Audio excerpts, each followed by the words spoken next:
Greetings, everybody, and welcome to your local comic show. My name is Brandon. It is Tuesday, our regular schedule.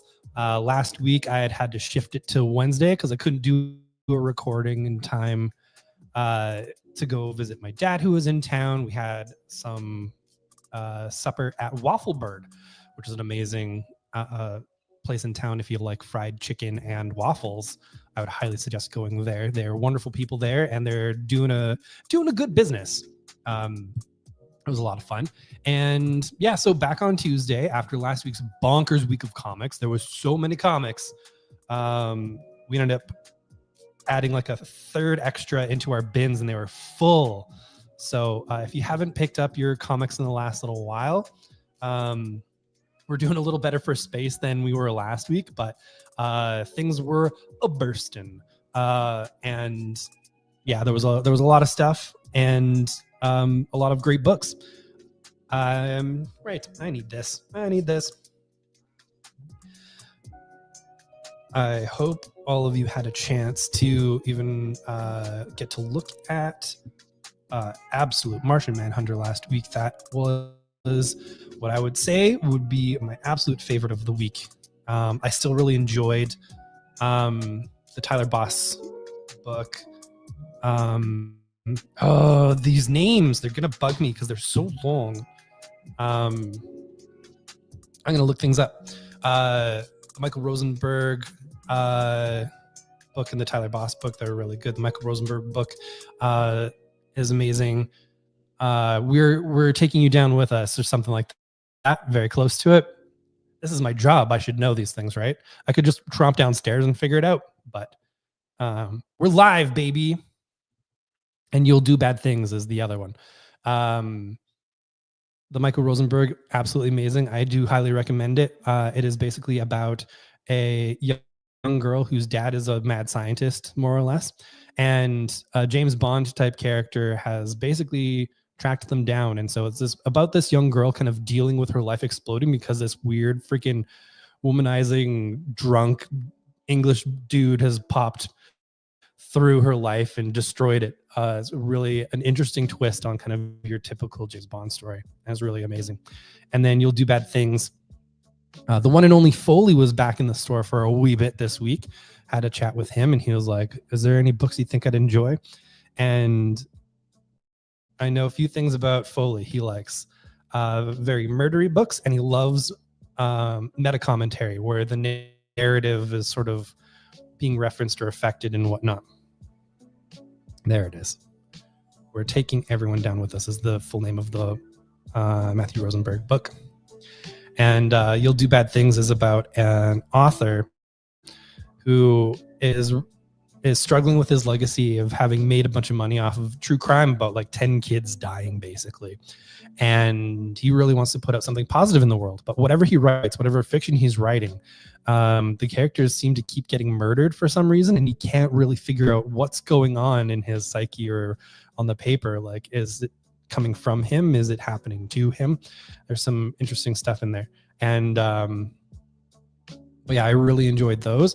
Absolute Martian Manhunter, though, just like sort of hit another gear for me because it really experiments with the medium of comics and does a really cool thing with the last page that I really liked. And the storytelling from Dennis Camp is just second to none. Him and Javier Rodriguez are doing some real experimental stuff with that book. And I think it's basically like a very purposeful statement of intent of like print comics, like what is vital about them, what they can do, and the extent of weirdness that they can encapsulate. Really good stuff.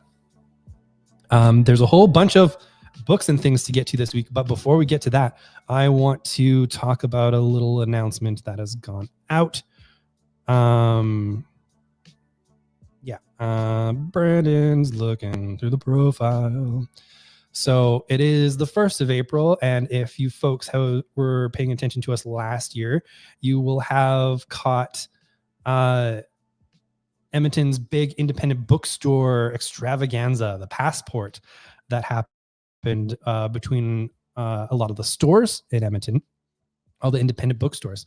Now this year, there's a few additions and a few drop-offs, as there's been at least one closure and a few stores that asked to be included and have freshly opened.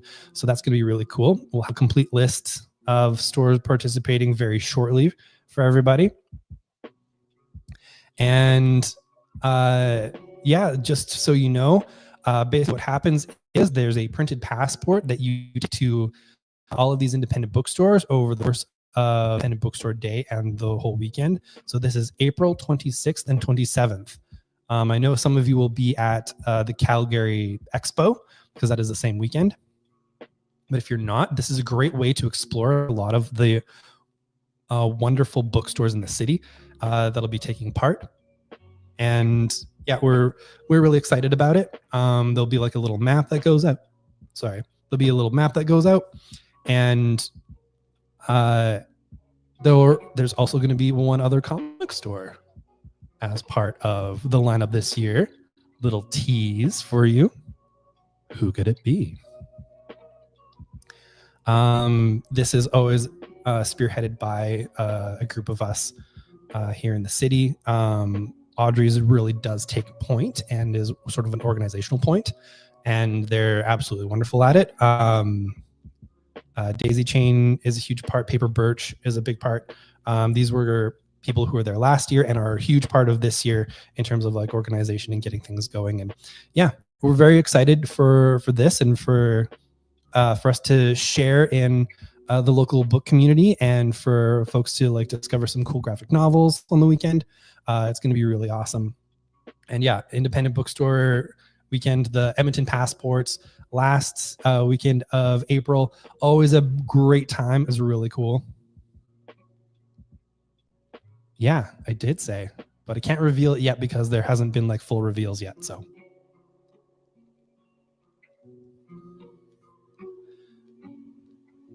that's going to be really cool. Now that's the weekend before Free Comic Book Day, and of course you know that we're going to do our Free Comic Book Day here. It'll of course also be different because when we're at our last location, we're able to use that nice breezeway, which was really cool. And then when we're at Palmetto Way, when we didn't quite have a chance to settle here.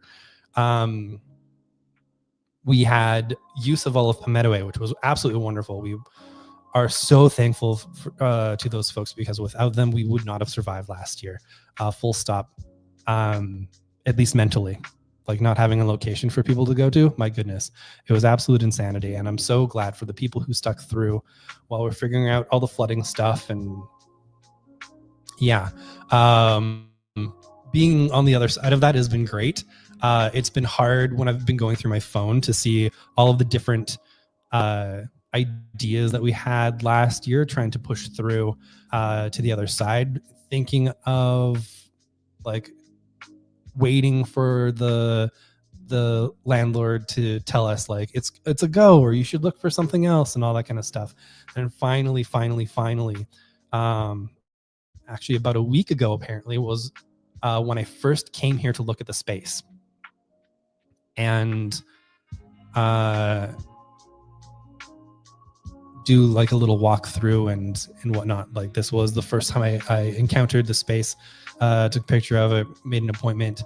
I think the actual walking tour will happen in the next couple of weeks. It will be the first anniversary of me just kind of walking through the space and kind of looking through. And initially walking through and saying like, I think we probably take out these walls, kind of make this more of an open space down here and all that, going upstairs. And the upstairs was always going to be like an all ages area. It's a beautiful space. I know a lot of folks who came to the Eric Sawatsky signing this past a couple weekends ago said it was oftentimes their first time going upstairs, and it's a really great space. Highly recommend bringing family members here, kids, all ages, teens or whatnot. Is really cool. And yeah.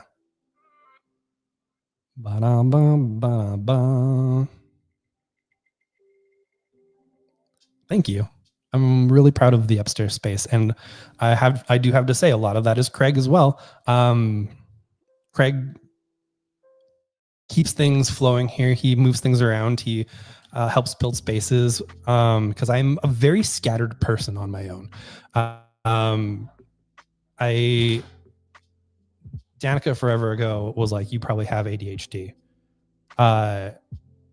And the more and more I've kind of been living more on my own, I've been realizing like I seem to need someone to provide focus for me, or else like things aren't quite getting done. They're just sort of a bit jumbly. So Craig's been wonderful here. My girlfriend Megan's been absolutely wonderful in other aspects of my life, trying to keep things going. And I should probably try and do something about that to get things in line. Like the weird cross stitch says, once I've defeated the chemical imbalance in my brain, it's all over for you hoes. But yeah, big things coming up. Those are kind of the first two things on the immediate horizon. In the next coming while, I'll be contacting schools for something I think will be really cool.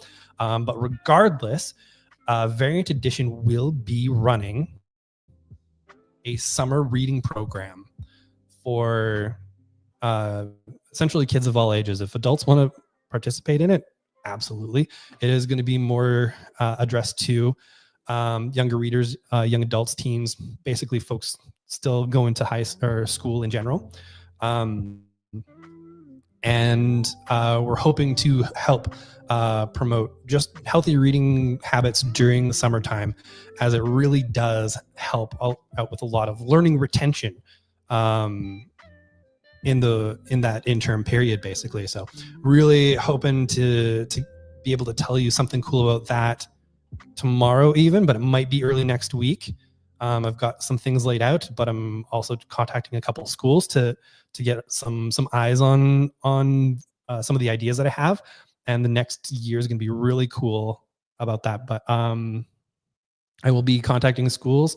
And once I announce the program, I would love if you folks, if you have anyone at schools, know people who work at schools, to put them in contact with us on the page that we're building on our website that will detail a really cool program that won't just be running through the summer, but will going through the next year's school year and hopefully beyond. The idea is going to be to help kids really get going reading, get sort of like a program built of some kind, and get some money back to schools so that they have more resources to grab more books. Considering how budgets have been going lately, we really are looking for an opportunity to kind of like one, build our programs and help out schools at the same time, and see what that does. So that'll be very exciting, and that sort of like is the shape of what we're trying to do in the next little while here. So I'm going to try and keep on track of all that stuff. But in the meantime, there's always wonderful new comics, and we'll be talking about a bunch of those today. I am super excited for folks to get their hands on this new Resurrection Man. This is an absolutely gorgeous book. It is by Ram V and an NRK, with Mike Spicer doing the colors. It is a beautiful book. For those of you who've I've foisted any of Ram V's Many Deaths of Layla Starr or Rare Flavors, this series is a DC book, but it definitely has those, for lack of a better term, flavors to it. A lot of magical realism, ideas about life and death, about immortality and mortality in general. And the art is absolutely outstanding. The person who did this cover art is the interior artist, and a lot of the work there is just beautiful and evocative, really bringing in a lot of big idea story elements to the concept of Resurrection Man in a very interesting way. And yeah, like I can't say enough about this. This will probably end up being a favorite of the week. I haven't read everything yet. But I've been able to read the first 3 issues of this run, and it is just absolutely outstanding. It's hitting me like a Layla Starr, like Rare Flavors. It's Ram V, so like it's going to have sort of that extra spice to it that makes a lot of projects sing. And I'm thinking this is like a good mix for my superhero folks who really like more super-ended stuff, because there is a lot of that stuff there, but with a lot of sort of an indie sensibility. And yeah, I wish I could kind of describe it more, but it just is sort of like a fairly big ideas book that does hit you in the ideas of like what it means to essentially always be living, to maybe to be resurrected constantly, to having your life switch in terms of your life with each death and rebirth. Absolutely outstanding storytelling, and I am very excited for folks to explore it alongside me. We have Polis. This is a new book from the folks at AWA, and they're teaming up with a place called Futurific Studios. And then this is part of a line that explores the many possible futures that can come to pass as we try to make the right choices in imperfect realities. So the prompt here, is basically all of these stories are going to try and take a look at the future and with an optimistic lens, instead of kind of how the future could be always so dire in a lot of these post-apocalyptic dealy-hoos. And yeah, I'm very excited because this first one is by Mark Russell, baby, one of my absolute favorites of all time. In this story, you will have the tale of Miragua, a floating city populated by refugees that has become a beacon of hope in a world beset by climate disaster and civil war. Follow Florida teen Natalie as she emigrates from the only home she's ever known in search for a better life aboard the Miragua. This features a foreword by renowned futurist Ariel Walsh from PBS's A Brief History of the Future, and supplemental material laying out the science behind the story, showing how this world could come to be. Lyndon, I'm seeing that request here for the first issue of Resurrection Man, and absolutely I can make that happen. I do think you'll really enjoy this book especially. All right.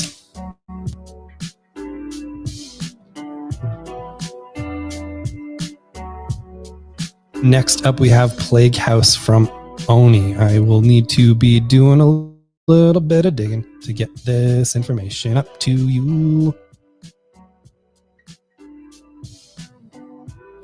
This is another in this new kind of flavor of Oni Press that's really started hitting in the first year here.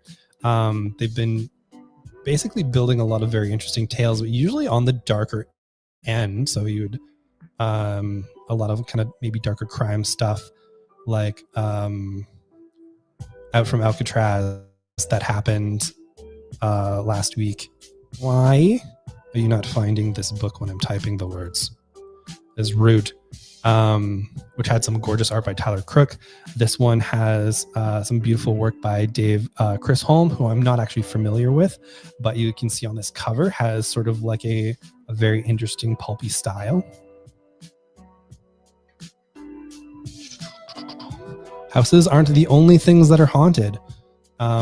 Creators Michael W. Conrad and Chris Holm begin a deep and disturbing excursion into 20th century horror with a new kind of tale that will rebuild the four walls of the American ghost story from the foundation up. 13 years ago, Orrin McCabe was a family man living a privileged life in the suburbs. Today, he's condemned to death row for murdering his entire family in an unexpected fit of hammer-wielding brutality. And in the end, in the aftermath of his heinous crime, it's fallen to a trio of eclectic but dedicated ghost hunters: Jacob, the holy man, Holland, the skeptic, and their leader Dell, a true believer in the occult and the worlds beyond, to surveil the abandoned McCabe home and search for proof of the existence of the undead and whatever supernatural source may have possibly fueled McCabe's inhumane massacre.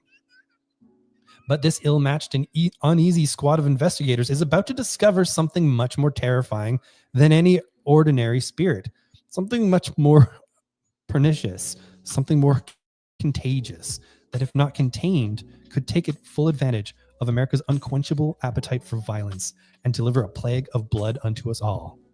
Yeah. Definitely going to give that a read tonight.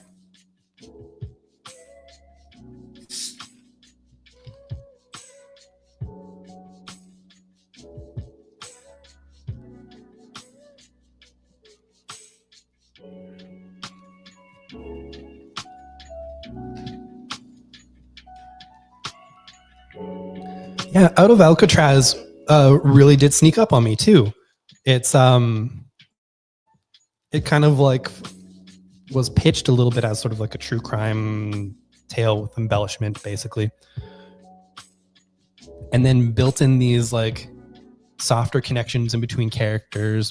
They all have very clear motivations of what they're trying to do and the situations that they find themselves in. And they all have different solutions on how they think is best next to proceed after breaking out of Alcatraz,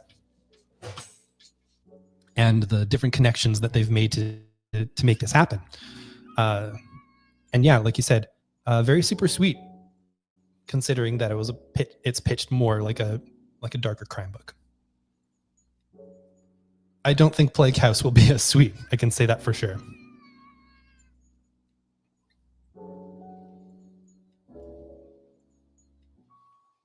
Mm-hmm. Mm-hmm. We've got Pastime here from Mad Cave Studios, Joe Harris and Russell Olson. Continuing with our kind of wilder, creepy books. Henry Hayes could have been the best baseball player anyone ever saw, if only his dark affliction hadn't prevented him from playing in the daylight. But when the barnstorming circuit introduces a new novelty to the game, night baseball under the bright lights, will his dreams of playing pro ball finally be realized, or will his bloody past catch up to him before he gets the chance? From the Midwest fields of the 1920s to the big city lights of today, Pastime is a small town thriller on a national scale.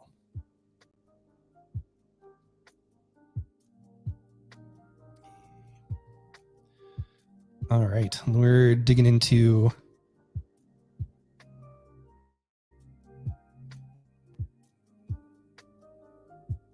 yeah, I could do that for sure.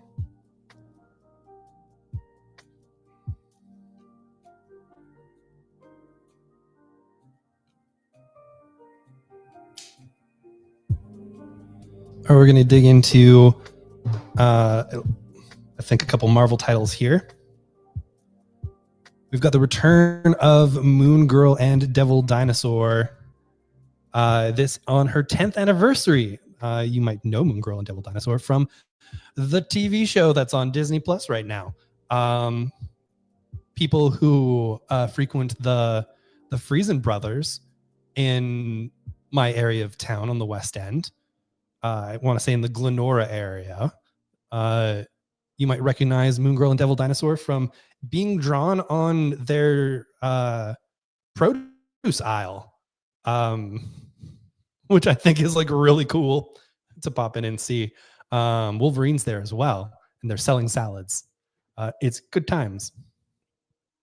This features work from some of the original creators, Brandon Montclair, with Natasha Bustos, who did a lot of the original runs arc to art, telling stories here. And it also introduces some new characters here. Who could they possibly be? And what could they do with this series? Time will tell.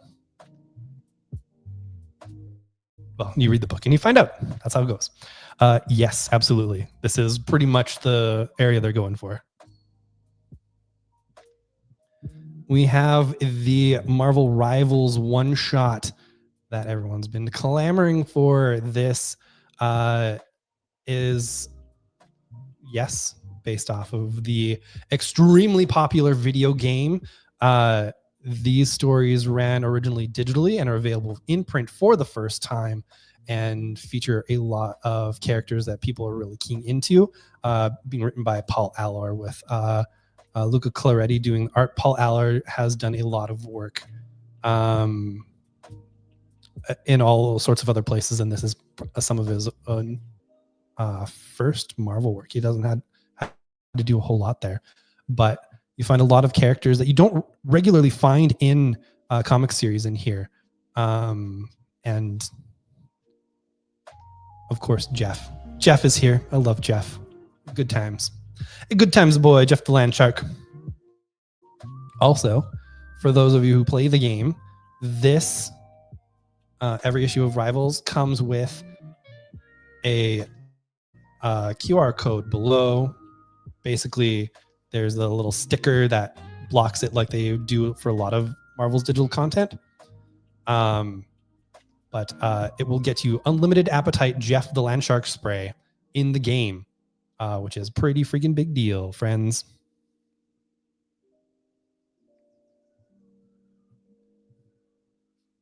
We have the return of Ironheart to comics. This probably in front of, because they're still developing a series about her on Disney Plus as well. While Riri Williams attended a lecture at a local museum, a new villain called Cam arrived to steal a prized item from the 1760s. Ironheart was able to thwart Cam and return the item back to the museum, but not without allowing Cam to make a clean getaway. Riri Williams, for those of you who don't know, here's a little explanation here, was a young girl who dreamed of becoming an astronaut until her best friend and stepfather were killed in a drive-by shooting. Determined to find a way to protect her hometown of Chicago, Riri reverse engineered Tony Stark's Iron Man design to create her own armor. Now she soars in the skies as Ironheart. She is a fun character. And yeah, this is a new story happening here for folks who've missed out on her for a while. Hey, how's it going, buddy? We've got stuff shipping out real soon. Partially we're waiting on all the comics to actually arrive properly because Diamond has consistently been a week late with everything. And now that we have previews and everything, all of our mail order is going out the door. So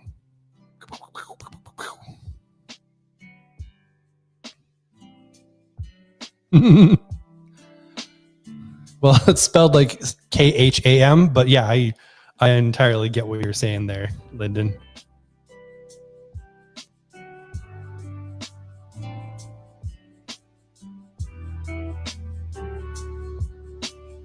Yeah, I figured something. But yeah, we've got things happening.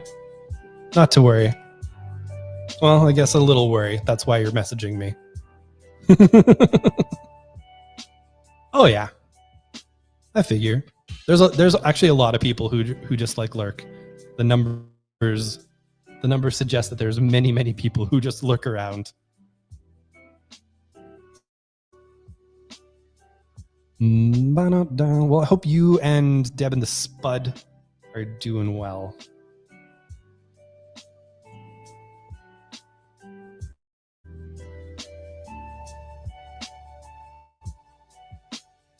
We have I Was a Fashion School Serial Killer from Doug Wagner and Daniel Hilliard. They've done a bunch of work together, including like Plastic is by them. And a lot of their books are pretty murdery, as you can tell. This is very murdery. Rennie Bethery has just been accepted into New York City's most prestigious fashion school. Her designs are daring, edgy, and singular, and made of human flesh. Did we mention that Rennie is a serial killer who simply just wants to be a fashion designer instead? Except she has these stupid, pesky, murderous urges. What are you to do? Well, I guess you make clothes out of people's skin. Like regular folk.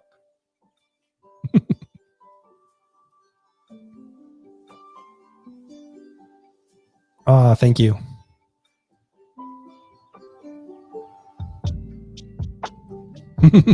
That's good. Well, we'll fix that up for you shortly. Heading back to superheroes for the last two single issues, we've got Daredevil, Cold Day in Hell. This is from Charles Soule and Steve McNiven coming back to do some comics. Whenever Steve McNiven pops back into comics, it's usually a fairly big thing. This story very much pulls on sort of like some Frank Miller style threads and storytelling. The art in here is very deliberate and cold, I would say. But like I'm talking cold as sort of like this kind of feeling, the snow, the tightness or whatnot. And Charles Soule is telling a really big, cool idea that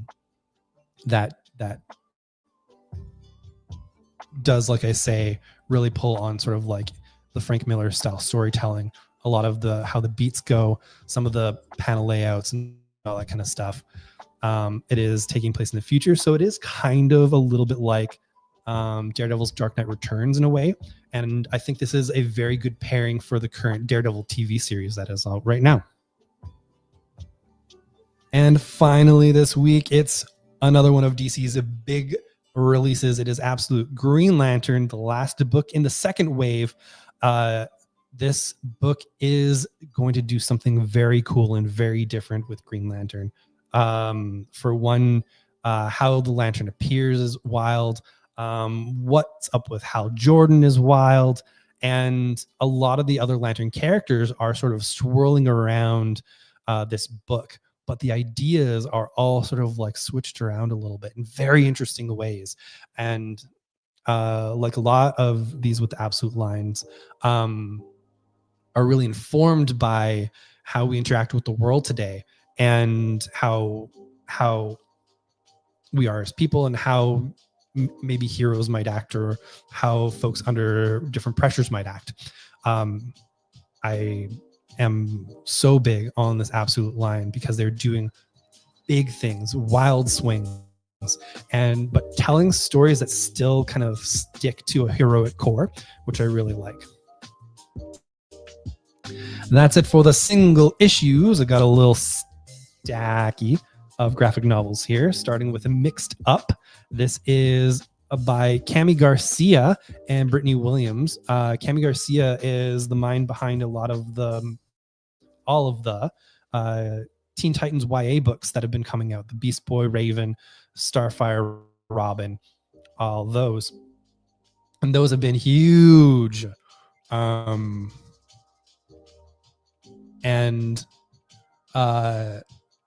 have been huge. And she's also like a New York Times bestselling author in her own right, doing prose books as well. Brittany Williams has done a lot of really cool stuff for comics that you may or may not have noticed in the past. I think she also has worked on Moon Girl, Devil Dinosaur, as well as a lot of other projects. This book here, though, Stella knows 5th grade will be her best year ever. Her closest friends, Emiko and Latasha, are in her class, and they got the teacher they wanted. And then their favorite TV show, Witchlands, announces a new guidebook and an online game. But when the classwork starts piling up, Stella struggles to stay on top of it. Why does it take her so long to read? And when she can't deal with the text-heavy Witchlands guidebook, she can't keep up with her friends in the game. Her loving teachers and her family recognize that Stella has a learning difference, and after a dyslexia diagnosis, she gets support and the tools that she needs. I was wondering why the text was not the usual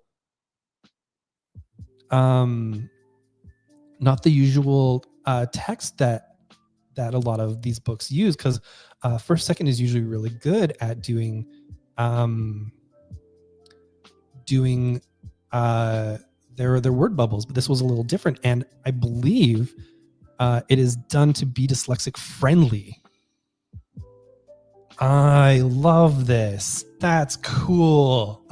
Okay, even cooler than I thought it was. That's probably why I ordered it. There's so many books that come out, and I read the descriptions and I check things out. And I'm like, oh wow, that's really cool. And then, Eric, speaking of Daredevil, did Marvel make some of those mini digests like DC did? Thought I saw one for Frank's run on Daredevil. You saw, they did do one for Daredevil, and it is the one based off of this storyline, the Born Again, I want to say.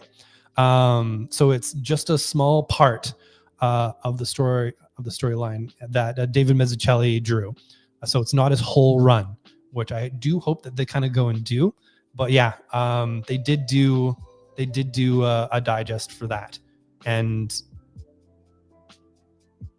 I love the format. I love the pricing. I love that folks are able to get their hands on these stories for a relatively cheap price. Like Marvels aren't as good a price as DC's, but like $20 for that run, very good. We have Jimmy Olsen's Super Cyclopedia. Jimmy's Superman's pal needs to save the day. Jimmy Olsen has an amazing piece of alien technology, the Super Cyclopedia.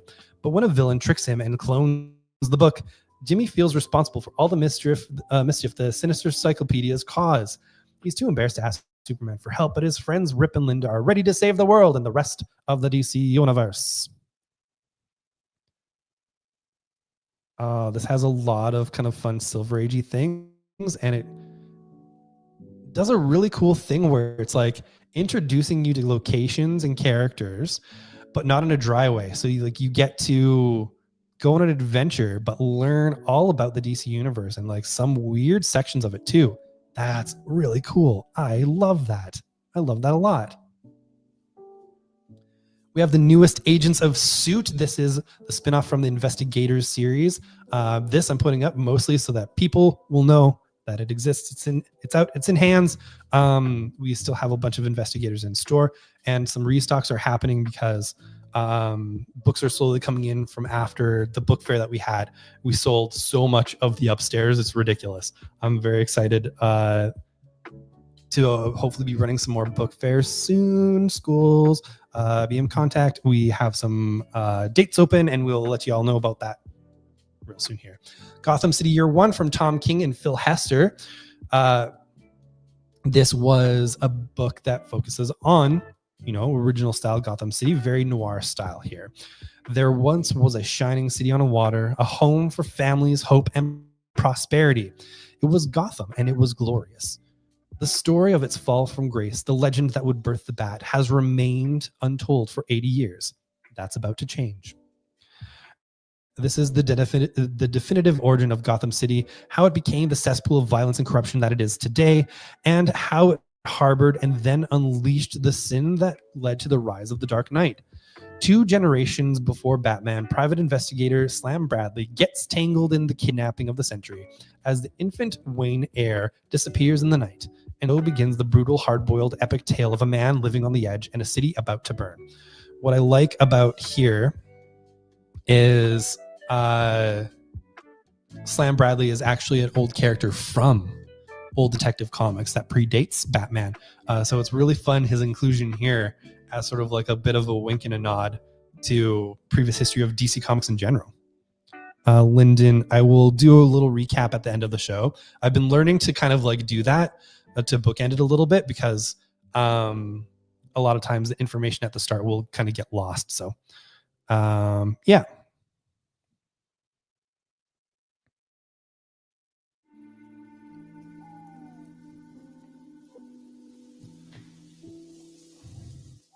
We have The Toxic Avenger graphic novel. This is written by Matt Bors, who did The Nib for a long time. The Nib was one of the last places where a lot of political cartoonists were actually still getting paid and would be producing content. They had an online kind of magazine style that they would run. You get emails, and then they put out anthology magazines on different topics that were really good.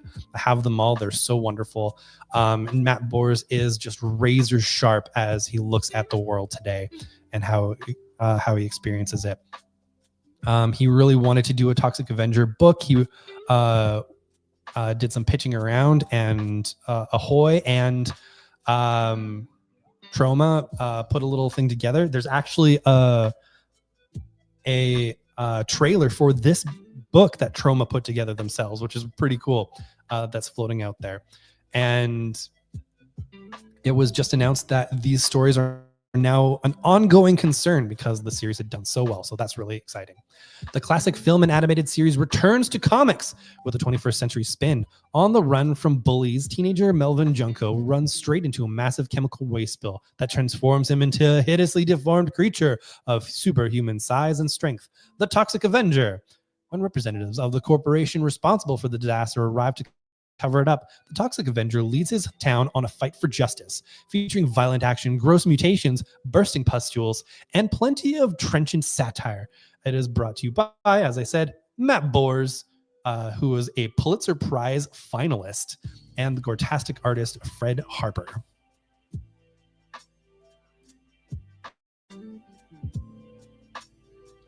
I think I've got 4 more left. There are so many books this week. Mugshots, which is a beautiful book, done all in this style throughout. It is, yeah, it's something to read. Plus, I love the design sense. I know it is very like font and crisp. But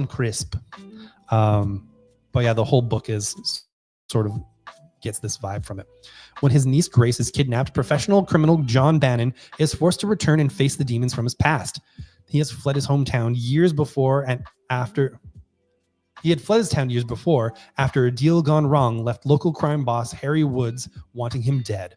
But that isn't the only reason John is reticent to tread the familiar streets of Brighton again. His family has a dark secret, which he blames himself for, and has left his relationships with his sister and brother-in-law strained to the point of screaming matches and throwing punches. Meanwhile, Harry Woods is having his own issues, including a group of women smuggling Albanian gangsters who are looking to encroach upon his territory. His son's attempts to modernize what they do, and a terrible event from his own past, which he has not recovered from, may be causing him to take some potentially catastrophic decisions in the present. All these things will collide as the search for Grace continues and violence erupts in the seaside town of Brighton. We have the Death in the Family Robin Lives collection. This collects the original 4-issue run Death in the Family as it was in the comics in the 80s, and then it adds the Death of the Family Robin Lives series. This is basically what would have happened if when there was the vote out there to kill Jason Todd or to keep him alive at the end of the story arc. This is the story of what would happen if he had lived. It's a very interesting experiment from J.M. DeMatteis and Rick Leonardi. And look at this cover from Mike Mignola. That's pretty decent. We still have Rook Exodus. This from the Machine from Jeff Johns and Jason Fabok. Rook will be coming back later this year, unlike a lot of the other Ghost Machine books, which are more of an ongoing concern and do end up having some fill-in artists. They want this book to just be Jason Fabok's book so that he can do all the kind of design work and world building, because they're really having fun with doing that. Fight or flight, that's the question the man known only as Rook must answer. Hundreds of years from now, the Earth's climate steeply deteriorized and most of the population fled for a new life on other worlds. After Rook's family farm burned to ash, he took a one-way ticket to Exodus. A terraformed planet, Exodus was created by the corporation Better World and offered a home where nature, including its genetically modified animal population, was completely controlled by humans designated as wardens. But when Exodus's world engine mysteriously fails, the warden's power fell into the wrong hands, creating chaos and massive evacuation, at least for those who could afford it. The rest, like Rook and the allies such as Direwolf and Swine, must either escape or fight the forces vying for control of what's left of Exodus, and they are vastly overmatched. And finally, it's the return of the Sentry in graphic novel form. This has been out of print for a wee second here, and the Sentry will be in upcoming Marvel projects. I can't remember if they've spoiled where he will be in, but in the next couple months, you'll definitely be seeing the Sentry on a screen somewhere. This series was always very interesting. I'll explain to you this, and then I'll explain to you how they marketed it at the time, because it was really interesting. Your name is Bob Reynolds. You prefer cartoons over CNN. You drink too much, and you are 30 pounds overweight. You're afraid of heights, you hate crowds, and your wife blames you for your dog's moodiness. And you know you were once a superhero. You were the Sentry. But then something terrible happened, something that threatened all life on Earth, and something that caused your best friend, Mr. Fantastic, the leader of the Fantastic Four, to betray you. Now it's happening again, and the Sentry must return. But at what cost? So one of the interesting things that they did, and they actually include this information a little bit in the back here, was at the time, Wizard Magazine was a thing, and they sort of seeded a story about how Stan had created a superhero before the Fantastic Four, but it had largely been forgotten to history. And Marvel has, the rumor mill has Marvel kind of like digging in and seeing what veracity there was to these rumors, basically. They also invented an artist that worked on the series as well, and had some like concept art done up, and kind of played it off as like this was a truly forgotten hero that came back, basically. But it is part of the story. Actually, it was really cool what they put together and how they marketed that book. I was very intrigued at the time, and it took forever for me to actually get a chance to finally read it. And when I did, I was blown away. That's a beautiful book by Paul Jenkins and Jay Lee. Really cool. All right, so I'm going to recap a little bit of what we talked about at the top, as that is all of the books I have to go through this week. Late this month, at the end of the last weekend of April, I believe, let me click through here again. I believe it's the 26th and 27th. Yeah, Saturday, Sunday.